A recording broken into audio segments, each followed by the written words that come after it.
Do you want to wait or you want to buy, guys? That's a very. I think I want to wait. Yes. That's a very, very. Actually, See? that's my first question. Why do so many people say, I'm going to wait a little bit longer before buying a home? It's mainly based on fear. It's mainly based on the fact that they don't know everything about real estate. Let's be honest about something, and there is never a perfect time to buy or a perfect time to sell. I always compare it to having a baby. There's never a perfect time to have a baby, right? Definitely. Yeah. So the thing about waiting is related to the fear. People think in their minds that they have to wait until prices go lower, or until interest rates go lower, or until their financial situation is better. But we're going to see throughout this episode that all of these conditions cannot happen at the same time. So just to summarize, it's basically fear. Fear to, you say something, but fear to what? Answer me. What is your fear about buying? That's a very, oh my God, this is a philosophy, but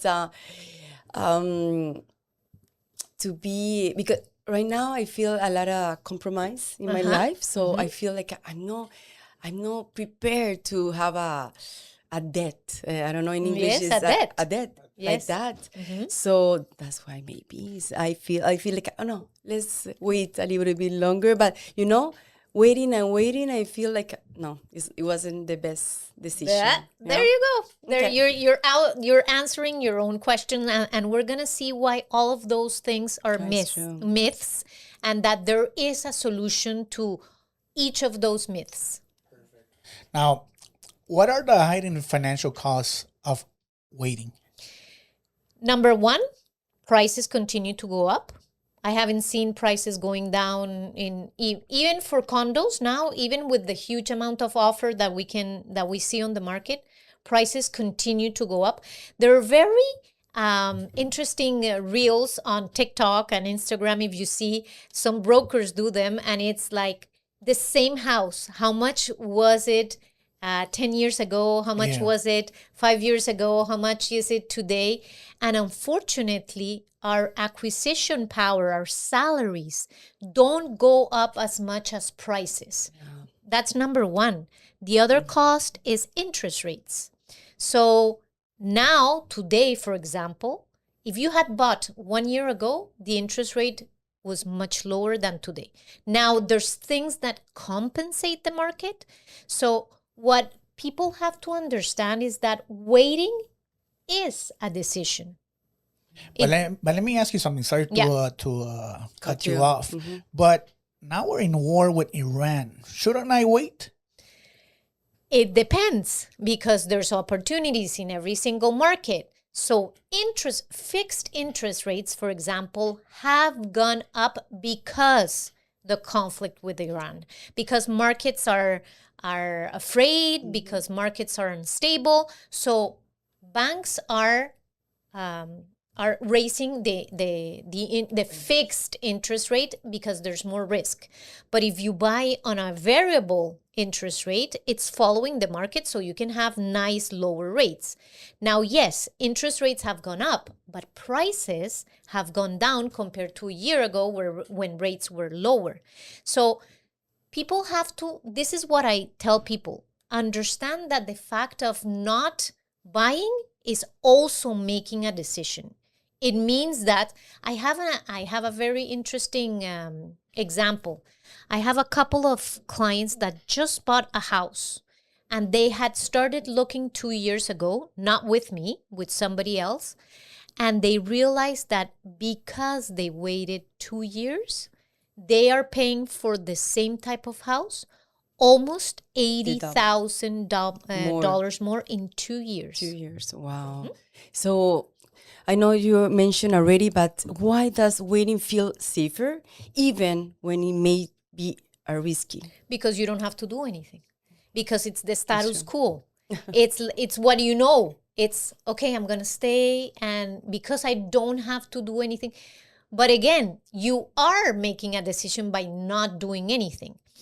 I feel that it's riskier to buy now than to wait when you're not financially prepared. Okay. When you're not financially ready, when your finances are not stable, when you don't know if you're going to lose your job, when you're not financially stable, it is better to wait. Okay. Better to wait. In that cases, do you prepare your clients before? I mean, like, do you check? Do you have a list, checklist to see if they are prepared or not? When the first time I meet my clients, the first thing we do before going into the process of buying, into what are the steps, and we talk about financial situation. Okay. First of all, I need to know, although I don't run the numbers because that's a mortgage broker who's going to run them, but I have mortgage brokers that work with me that I can refer to clients. But they're very important questions that I always ask. First, are you a resident? Because if you're not a permanent resident or you don't have a work visa that is valid for 183 years at the time you go to the notary, you cannot buy because there's a restriction. So that's number one. Number two, do you have a stable income? Number three, do you have a lot of debts? Number four, do you know what's your credit score? If you have under 620, forget it. It's going to be very difficult because the banks are going to consider you a very risky person. So we go through all of these things. And the other thing is, what are your plans? Because maybe your budget lets you buy a 3.5, but you're expecting twins. Why are you going to buy a 3.5? Like you're going to need something. Maybe wait until you have more money to buy a 4.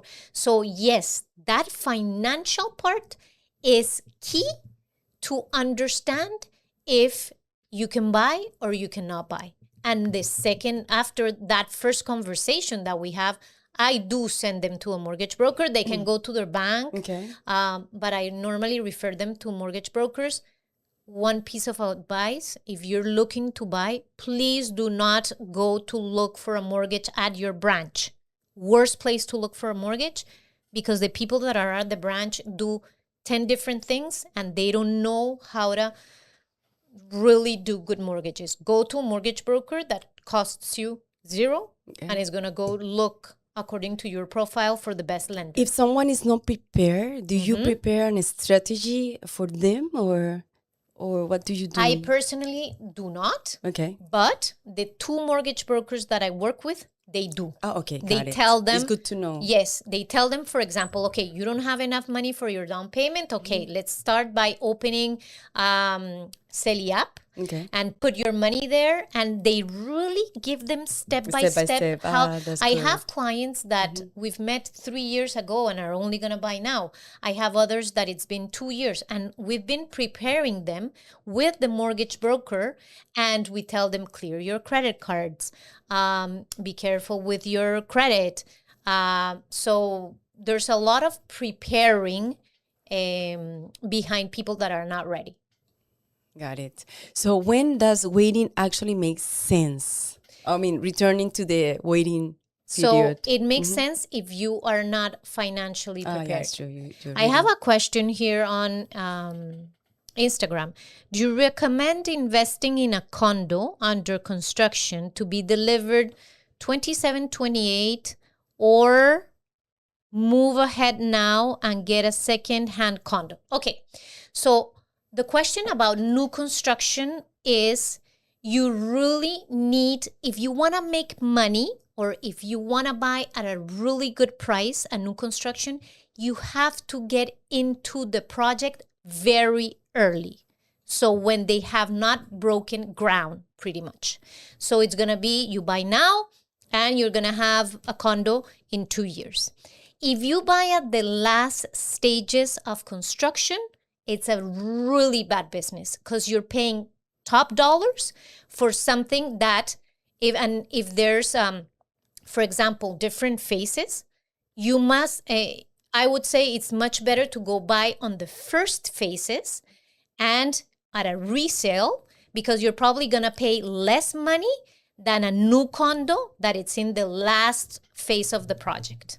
So, like I said, I've bought pre-construction, and pre-construction, I've bought it really, really early, and I sold them as soon as they were delivered, and I made money.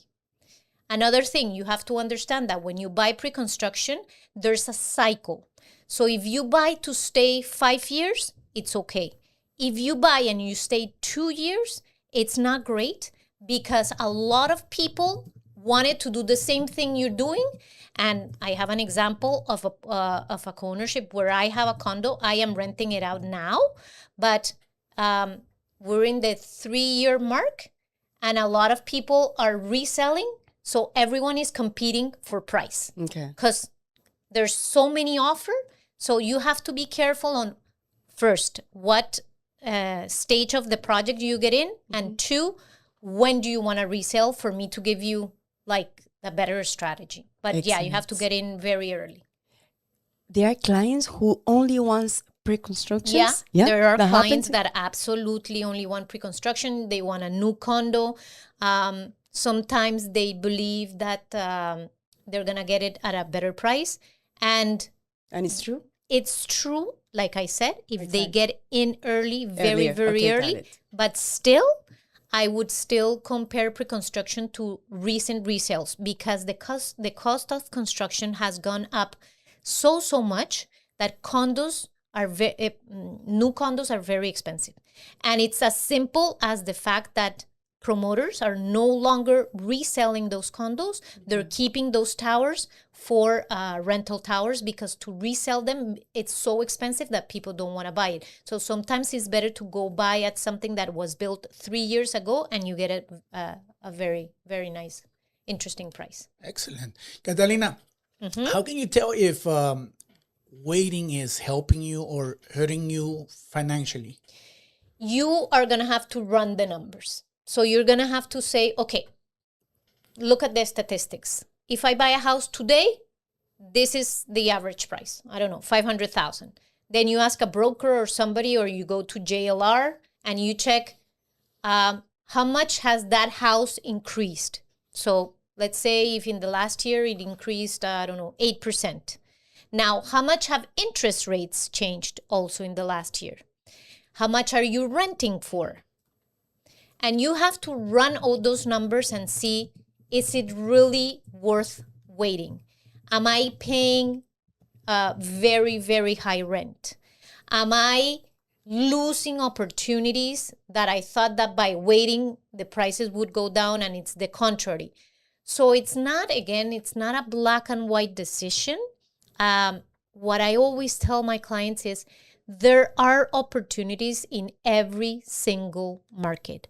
When prices are up, when prices are down, when interest rates are up, when interest rates are down, you just have to understand what's the proper type of property to buy in each market. And you have that report, Catalina? Like, let's I say do. if I want you to show me what's She what's said, "I do." the report for Yes, those years. Yes, absolutely. I love Absolutely. Contact Catalina. We do Contact have a Catalina. statistics of course, they take into account the transactions that happen with real estate brokers, no like private transactions. But let's be honest, in residential real estate, 90% of the transactions go through real estate brokers. So it's a very representative number. And I can tell you by region, I can tell you how much have single family houses gone up or down, condos, revenue properties. I can tell you So that. this is not like you having a little crystal ball and Nah, talking to the crystal I ball. wish, this is I this wish. is the facts, right? Yeah, straight facts, straight reports. Exactly. Love it. Exactly. You already touched this topic, but let's go into details. Have you seen buyers, they wait too long and then regret it? Yeah. What happened A in lot those of buyers. those cases? A lot of buyers. I have a client that I met her about 5 years ago, and she wanted to buy a small condo. It was actually during COVID. So yeah, when was COVID? Almost 5 years ago. Yeah, 5 years. And she had a budget to buy a small condo, and she was living here, and her idea was to move to Toronto, but buy that condo for when her son would come study university here. And she was hesitating because, oh, I'm alone. And then she waited so much that now she cannot buy that condo. And now the son is coming to university. And to find him a 3.5 close to university is costing her almost $2,000. If she would have bought that condo 5 years ago, the total cost between mortgage, taxes, and condo fees would be lower than $2,000. So she made a really bad decision just because she was scared. She had the possibility, but again, and I can help my clients until a certain point. I can give them facts. I can give them show. But at the end, if you're really, really scared, but the being scared changes a lot when you have facts, when you have the numbers, when I show you. I have that situation with my family. Oh yeah, that happened to you? I started buying, and my sister and my mom were like, no. Finally, I showed them what they were making, and now they listen to me. Yeah. Hey, Catalina, at my age, I'm a little more organized than before, but why is waiting without a plan often more dangerous than buying at the wrong time? Look, a lot of people say, okay, I'm going to wait until I have more money for my down payment. If you don't have a clear plan about buying, that money ends up going to trips, to a bigger TV, a new car. If you don't know what you need to fix, for example, you have really high car payments, or you're behind on credit cards, if you do not have a plan that says, look, you need to clear your credit cards, how are you going to know what to do and how to get prepared? So, yes, waiting without a plan is the worst decision. Waiting is okay with a plan. I have, like I was saying, I have clients that have been preparing themselves for 2 years, and finally they're gonna buy. But if someone wants to have a plan, who can contact? I mean, to who? Okay, so they can go through me, and I can put them in contact with a mortgage broker. But a financial advisor would also help somebody build a plan to know how to fix things and that. So either a financial advisor, a good mortgage broker, because there's mortgage brokers that will just, no, I just do mortgages. I don't prepare you. But I have 2 of them that they would prepare people. But if not, like I say, a financial advisor. If someone is not ready to buy today, should they be doing a right now? I think you already answered that. Yeah, yes? they should. Sorry. They should prepare themselves. They should, like, for example, I have a mother and a daughter, and they want to buy, and she lives upstairs. She's renting upstairs. The mother is renting downstairs, and they have each a lease car payment. So what I told them is, why don't you move temporarily to one of the condos and let the other one?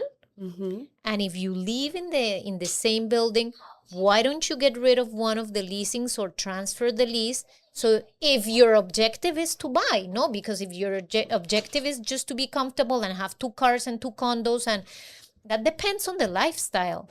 But yeah, that sounded logic for them to. We have some questions from your social media? No. So what the roles does a good real estate broker play in helping buyers make the right decision? It's going to give you the numbers. It's going to run the numbers with you. It's as simple as, for example, a lot of people say, renting. There's a lot of urban myths. People say renting is throwing money away. That's not true. Like, if you sit with me, I'm going to tell you, and I have the specific case of a family. They're paying $900 for a rent. For them, it's not worth buying for a principal residence because they're paying so low rent that if they buy, they're going to end up paying for the same type of property like $2,000. And your principal residence is a liability. But in their case, they are getting prepared to buy as an investment. It doesn't mean that you don't need to buy.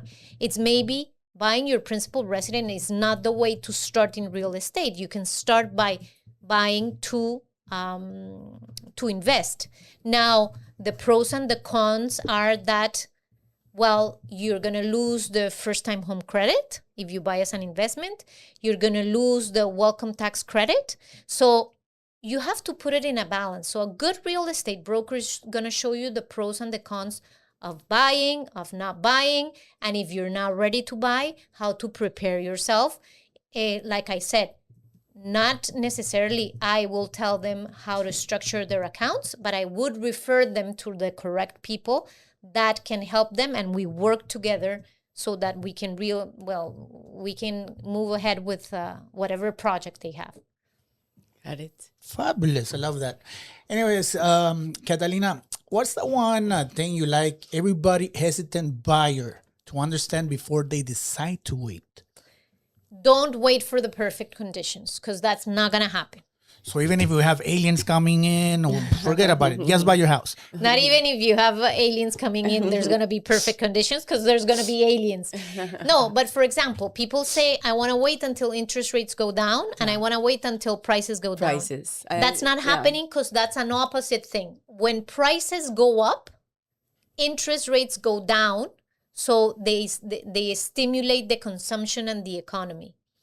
So when prices are very, very low, then the interest rate tend to be high, so that the cost of buying is higher. So thinking that you're going to have low interest rates and low prices, it's never going to happen. That's number one. So the perfect conditions rarely exist. And like I said, there's always, even when interest rates are high, it's a good opportunity, because you can buy at very low at a very low price. And in the future, you can refinance and take equity out of it. So don't wait for the perfect conditions. Don't wait without a plan. Don't wait without knowing why are you waiting. Because a lot of people, when I ask the question, but why are you waiting? Because I don't know. Okay, I give me the questions. Okay, give me the questions, and I'll give you the answers, and then you decide, at least with facts. You know, right now there are very high rents in the market. The rents is very, very higher right now. So if someone is right now listening to you and he's paying around 2,500 or more, because there are very, very higher prices, and maybe exists the possibility to buy, what is the four things that they may say about, to feel like, okay, maybe it could be better to buy? Tell us 4 things that maybe... You have to, I can tell you one thing. Okay. You have to run the numbers. Okay. You have to sit down, because people are also going to say, oh, yes, but if I buy a house and with the taxes and everything, today I'm paying 2,000, but if I buy, I'm going to pay 2,500. Okay. Yes, but you cannot take your full mortgage payment as a cost, for example. The full rent, it's your cost, because you lose it. When you pay a mortgage payment, there's one part that goes to the interest, which is the real cost, and then one part that goes to capital, which is like a saving. So that's one thing. You have to run the numbers properly. And the other thing, you need to know how much are prices in that area for that type of property increasing, and you have to add that, because that means property value is going up.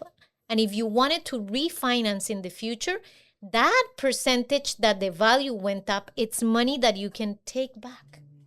So it's not, it's about running the numbers. Always better to buy for you. No, it's not always better to buy. It depends on the circumstances. Okay. Like if you're paying a very cheap rent, it's not good to buy to live in as a personal residence. But it's good to buy as an investment. I'm going to give you an example. Please. I have several properties, and I own them, and they're all rented. Where I live now, my house, I rent. I would not buy my house because for what I pay for rent, it would cost me almost 50% more to have that property. So Got it's it. not worth. So that It extra money, it's not worth it. But I see. So it's not good for me to buy as a principal residence for the type of property I want to live in. But I keep buying to rent, and I keep refinancing, and I keep taking money out every 2 or 3 years and invest in another property. So the answer again, it depends. It depends. I don't know Yeah. if Rasco has. It depends of I guess Do you depends have- of no, I think no, it's a good thing to know. to know that Do you have a question, Rasco? I can hear you. sorry. I can hear you. Yeah, You can I hear me can now? hear Okay, you. Yeah, perfect. No, I say in conclusion, I think there's no for me, there's no time to wait. I think let's buy a house. At least for my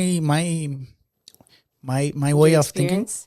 I think right now is like the best time to buy, especially if I want to buy a duplex. I think that would be good for me.